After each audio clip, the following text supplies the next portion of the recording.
ఐదేళ్లలోపే Konaseema railway project పూర్తవుతుందని MP Harish Mathur తెలిపారు. ఇటీవలే విప్గా నియమితులైన ఎంపీ హరీష్ మాథూర్ని కోనసీమ జేఏసీ కార్యవర్గం మర్యాదపూర్వకంగా కలిసి అభినందించింది.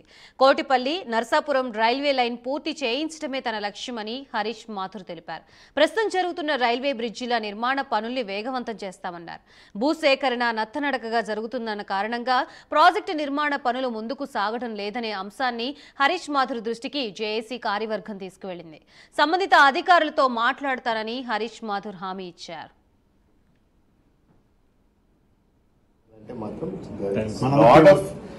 లైక్ మైండ్లెస్ కోఆర్డినేషన్స్ ఎక్స్పీరియన్స్ మీరందరూ దగ్గరుండి దీన్ని పుష్ ఫార్వర్డ్ ఎలా మనం చేయగలుగుతాము, మీ ఇన్పుట్స్ కూడా మీరు ఇస్తూ ఉంటే ఎప్పుడు హర్డల్స్ ఛాలెంజెస్ అన్ని సార్లు ఉంటాయి.